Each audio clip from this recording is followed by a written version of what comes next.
Hello बच्चों, कैसे हैं आप लोग। आज एनालिटिकल केमिस्ट्री का जो चैप्टर स्टार्ट मैंने किया था वॉल्यूमेट्रिक एनालिसिस, पहला जो लेक्चर था जिसमें हम लोगों ने बेसिक ऑफ टाइट्रेशन देखा था। टाइट्रेशन क्या होता है, एंड पॉइंट क्या होता है। एक मिनट मार्कर ले लें, ठीक है। आज उसी में मैंने बताया भी था कि 4 प्रकार का टाइट्रेशन हम लोग के बीएससी थर्ड ईयर के सिलेबस में है। डीडीयू और एसयू यूनिवर्सिटी में एसिड बेस्ड टाइट्रेशन था, प्रेसिपिटेशन टाइट्रेशन था, कॉम्प्लेक्सोमेट्रिक टाइट्रेशन था और रेडॉक्स था। प्रीवियस वीडियो में आप लोगों ने देखा भी होगा, ठीक है। तो मैंने कहा था कि हर टाइट्रेशन का मैं एक एक वीडियो बनाऊंगा।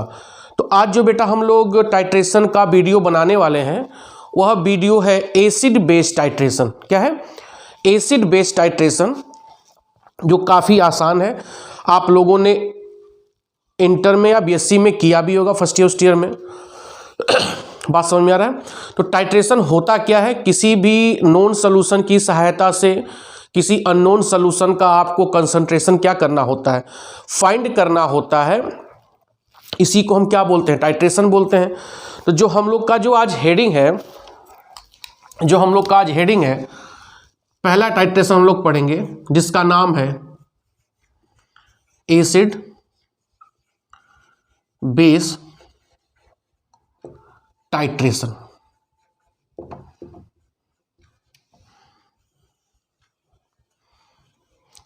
ठीक है, एसिड बेस टाइट्रेशन।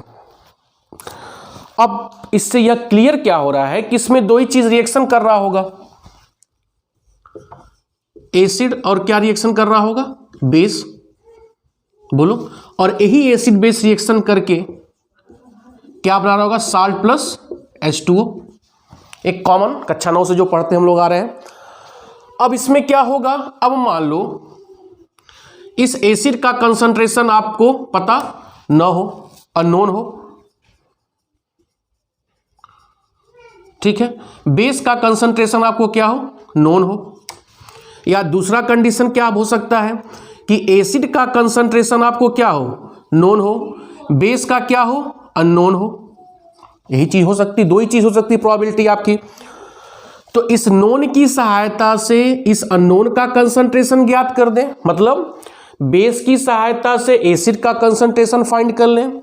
या दूसरे कंडीशन में हम बोल सकते हैं कि इस एसिड की सहायता से इस बेस का कंसंट्रेशन ज्ञात कर लें, जो आपकी इच्छा हो। मतलब चाहे बेस को नोन मानो, चाहे एसिड को अननोन मानो, चाहे एसिड को नोन मानो, चाहे बेस को अननोन मानो, जो आपकी इच्छा हो, ठीक है। फिर ध्यान दो, होता क्या है, इसमें हम लोग एक टर्म लेते हैं एंड पॉइंट। मैंने बताया था एंड पॉइंट क्या होता है, वेयर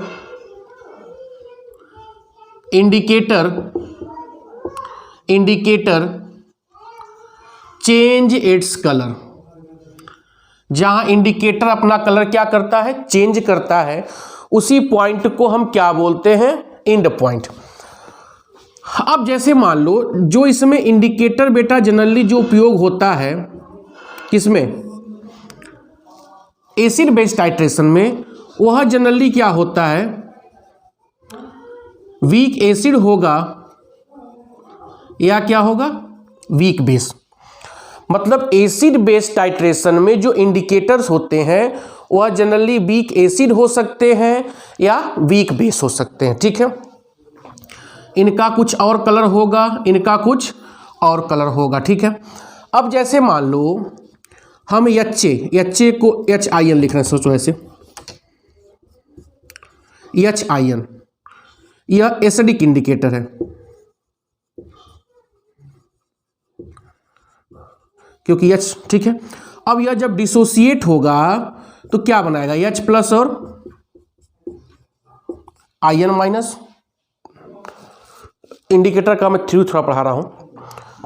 एसिडिक इंडिकेटर है HIN, यह डिसोसिएट हुआ तो H प्लस और IN माइनस में। चूंकि यह एसिडिक इंडिकेटर क्या है, वीक है, तो इसका डिसोसिएशन भी क्या होगा, वीक होगा। डिसोसिएशन भी क्या होगा, वीक होगा। बोलो। अब इस एसिडिक इंडिकेटर को मैं क्या कह रहा हूं, HIN, मैं एक ले रहा हूं, कोई वीक एसिड में मान रहा हूं, वीक एसिड होता भी है, इसमें जो इंडिकेटर उपयोग करते हो वीक एसिड होता है जनरली, ठीक है। तो HIN को मैंने माना एसिडिक इंडिकेटर, यह इसका चूंकि वीक है तो डिसोसिएशन भी क्या होगा, वीक होगा।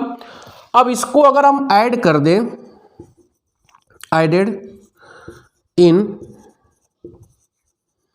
एसिडिक सॉल्यूशन, ठीक है। अब इसका यह अनडिसोसिएटेड फॉर्म है, अनडिसोसिएटेड फॉर्म है। यह क्या है, डिसोसिएटेड फॉर्म है। भैया इंडिकेटर का एक अनडिसोसिएट होगा, दूसरा क्या होगा, डिसोसिएट होगा। तो अनडिसोसिएट में कुछ और कलर होगा, डिसोसिएट होगा तो कुछ और कलर होगा, यही तो इंडिकेटर का जो मेन फंक्शन है। तो जब इस इंडिकेटर को हमने डाल दिया किसमें, HA एसिड है कोई, ठीक है, एसिड है तो यह भी किसमें टूटेगा, H+ और A-। तो मान लो अनडिसोसिएटेड फॉर्म में यह कलरलेस था, क्या था, कलरलेस। और जब डिसोसिएट हो रहा है तो मान लो यह शो कर रहा है पिंक कलर, मान लो पिंक कलर शो करेगा, ठीक है। अनडिसोसिएट था तो कलरलेस था, जब डिसोसिएट होगा तो पिंक करेगा। लेकिन इस इंडिकेटर को जब हम एसिडिक सॉल्यूशन में डाल रहे हैं तो जब यह डिसोसिएट होगा तो H+ बनाएगा और IN-। उसी तरह एसिड भी डिसोसिएट होगा तो H+ और A-। तो यहाँ पर एक H+ यहाँ पर मिला और एक H+ क्या मिला यहाँ पर, तो यहाँ पर दो कॉमन आयन मिल गए, क्या मिल गए, दो कॉमन आयन। तो इस कॉमन आयन की वजह से चूंकि H+ का कंसंट्रेशन इधर बढ़ गया तो इसका जो डिसोसिएशन इधर होना चाहिए था वह कॉमन आयन की वजह से डिसोसिएट नहीं हो पाएगा। अरे यार चूंकि यह एक वीक है, वीक तो ऑलरेडी वीक है तो मतलब डिसोसिएशन ऑलरेडी कम होना चाहिए, यही ना मतलब है। लेकिन जैसे डिसोसिएट हो रहा है तुरंत H+ दे रहा है, तो तुरंत H+ का कंसंट्रेशन बढ़ा कॉमन आयन की वजह से, तुरंत कंबाइन होकर फिर कहाँ आ गया, बैक साइड में रिएक्शन हो गया। मतलब कलरलेस था, पिंक होने का जैसे प्रयास किया तो हो नहीं पाएगा पिंक, क्योंकि यहाँ पर दो कॉमन आयन आ गए।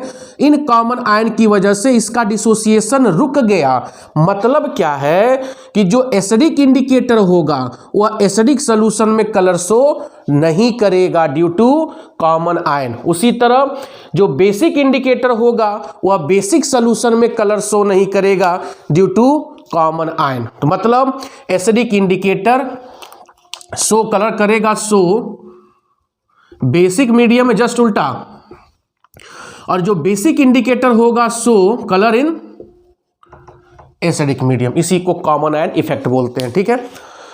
तो थोड़ा सा मैंने बता दिया, नोट्स आप में नोट्स है, नोट्स में लिखा है, ठीक है। आई होप समझ में आया होगा ठीक से। आओ लिख लेना, इसको मिटा रहा हूं।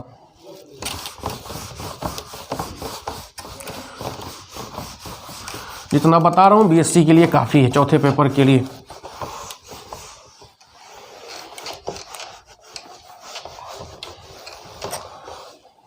ठीक है, इसको एसिड बेस टाइट्रेशन या न्यूट्रलाइजेशन टाइट्रेशन भी बोलते हैं, न्यूट्रलाइजेशन टाइट्रेशन। अब जैसे मान लो क्या मैं कर रहा हूँ,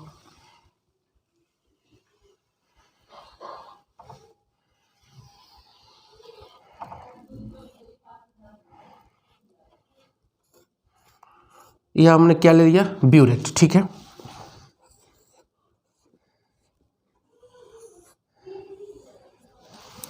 ये हमने ले लिया ब्यूरेट, ये हमने ले लिया कोनिकल फ्लास्क, ठीक है, कोनिकल फ्लास्क। अब मान लो हमने इसमें N/20 क्या ले लिया, NaOH। मतलब आपको इसकी नॉर्मेलिटी N/20 1/20 पता है, तो मतलब यह क्या हो गया, नॉन, इसमें आपने NaOH भर लिया।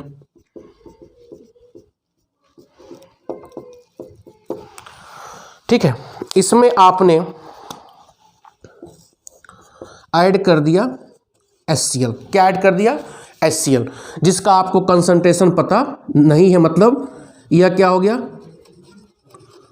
Unknown solution. यह क्या हो गया, अननोन सॉल्यूशन। इसमें कोई इंडिकेटर आप डाल दिए, फिनोप्थेलिन, ठीक है, कोई दिक्कत।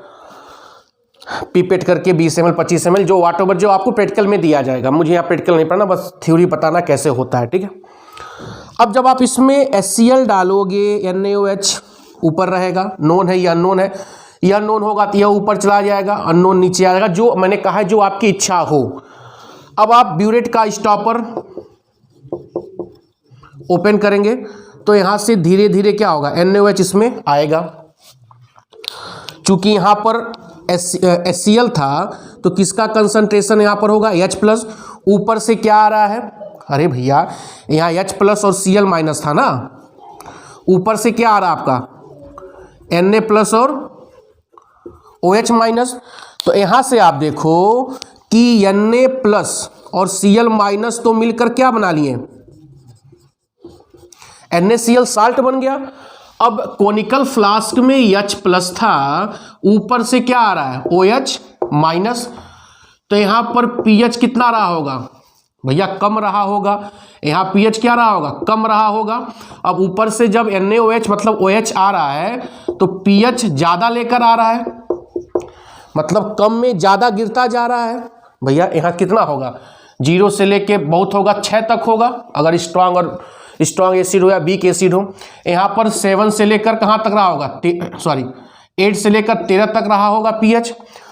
तो कम में ज़्यादा गिरता जा रहा है, और एक ऐसी स्थिति आएगी जहां पर यह दोनों आपस में कंबाइन होकर pH कम और ज़्यादा आपस में मिलकर pH कितना लेंगे 7, और यही इसका क्या कहलाएगा, एंड पॉइंट। मतलब जहां पर भैया यहाँ H का कंसंट्रेशन ज़्यादा था, ऊपर से क्या आ रहा है OH, तो H+ और OH कंबाइन होते जाएंगे, एक ऐसी स्थिति आएगी जहां पर इस सॉल्यूशन का pH कितना हो जाए 7 हो जाएगा, वही उसका एंड पॉइंट होगा, और उसी पर इंडिकेटर अपना कलर चेंज करेगा, और आप वहां पर रीडिंग नोट डाउन कर लेंगे। कैसे नोट डाउन करेंगे, N1 V1 = N2 V2। आपको N1 पता है, 1/20 लेंगे। यहाँ से ब्यूरेट की रीडिंग नीचे गिरती जाएगी, मान लो गिर गया है 24 ml तक, तो V1 कितना हो गया 24 = N2 आपको पता नहीं है, 25 ml आपने पीपेट आउट किया है तो 25 हो गया। यहाँ से N2 क्या होगा, एसिड का नॉर्मेलिटी निकल जाएगी। ठीक है, अब ध्यान दो, न्यूट्रलाइजेशन कर्व कैसे खींचेंगे, बहुत आसान है। वॉल्यूम ऑफ NaOH, यह क्या हो जाएगा pH का, यहाँ देखो 0 1 2 3 4 5 6 7 8 9 10 और ऊपर चलो 12 13 14। ठीक है, अब pH देखो, एसिड बेस है, न्यूट्रलाइजेशन कब होगा, जब pH 7 होगा। कुछ नहीं करना है, pH 7 के आगे डॉट लगा दो। एसिड होगा तो एसिड मान लो, कोई एसिड हो तो 3 मान लो, यहाँ 3 ले लो। बेस है तो 13 मान लो, या इसका क्या हो जाएगा एंड पॉइंट। नहीं समझ में आया, एसिड और बेस का न्यूट्रलाइजेशन हमेशा किस pH पर होगा, 7 होगा, उसके सामने यह डॉट लगा लीजिए।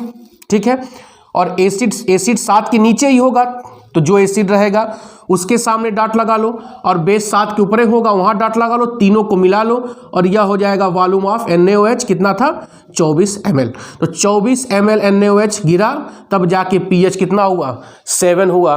This is the known as neutralisation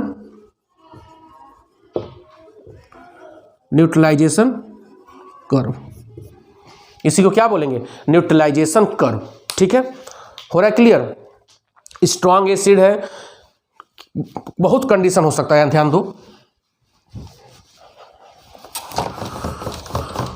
8 प्रकार का न्यूट्रलाइजेशन कर्व हम ड्रॉ कर सकते हैं, 8 प्रकार का। देखो क्या क्या कंडीशन बन सकता है, एक बता रहा हूँ। Strong acid, strong base, weak acid, strong base, कुछ भी आप लिख सकते हो। Weak acid, weak base, weak acid, strong acid, weak base, कुछ भी ले सकते हो। अब स्ट्रॉन्ग एसिड है तो pH 0 से कितना होगा 3 होगा, वीक एसिड है तो 3 से कितना होगा 6 होगा। ठीक है, स्ट्रांग बेस है, स्ट्रांग बेस है तो पीएच कितना होगा, ऊपर होगा, मतलब आई थिंक 9 से 13 होगा। वीक बेस है तो कितना होगा, 6 से 9 होगा। यह पीएच है, ठीक है। अगर मान लो न्यूट्रलाइजेशन कर्व कह रहा है कि स्ट्रांग एसिड और वीक बेस में ड्रॉ करो, यह तो मान लो था स्ट्रांग एसिड और स्ट्रांग बेस में था। अब ड्रॉ करने के लिए क्या बोल रहा है कि स्ट्रांग एसिड और स्ट्रांग बेस में कुछ नहीं करना है, बहुत सिंपल है। एक्स वाई एक्सिस ड्रॉ करो, यहाँ पे वॉल्यूम ऑफ NaOH ले लेना। पीएच क्या किसके किसके बीच में करा, स्ट्रांग एसिड और वीक बेस। तो स्ट्रांग एसिड देखो 0 1 2 3, तो 0 से 3 के बीच में है, तो मैं 2 के सामने यहाँ पॉइंट बना दे रहा हूँ, ठीक है, एक कॉमन ले लिया रहा है। फिर वीक बेस मान लो यहाँ पर 7 है, वीक बेस मतलब 6 से 9, सॉरी 6 से 9, 6 से 9 नहीं होगा, 6 तो एसिड हो जाएगा ना।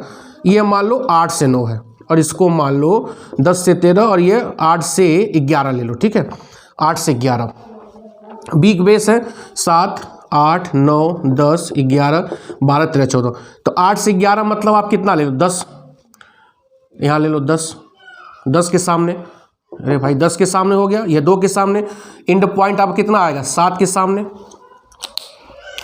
अब इसको खट से क्या करिए, मिला दीजिए, यह हो जाएगा वॉल्यूम ऑफ पीएच। जितना यहाँ वॉल्यूम की आवश्यकता होगी उसी पे पीएच आ जाएगा, ये इसका क्या कहलाएगा, इंड पॉइंट। तो ये आपका एसिड बेस टाइट्रेशन था, जो काफ़ी कॉमन था, बहुत सिंपल था, बहुत आसान था। लेकिन जो अगला टाइट्रेशन है वह टफ क्या आप कभी देखे नहीं होंगे, तो उसको डिटेल समझाया जाएगा। ये तो बहुत आसान इंटरमीडिएट की चीज़ें थी, तो इसको थोड़ा सा समराइज़ कर दिया गया। आई होप समझ में आया होगा। नोट्स आपको डिस्क्रिप्शन बॉक्स में मिल जाएगा। Share, subscribe, like and comment. Thank you for watching. Thank you.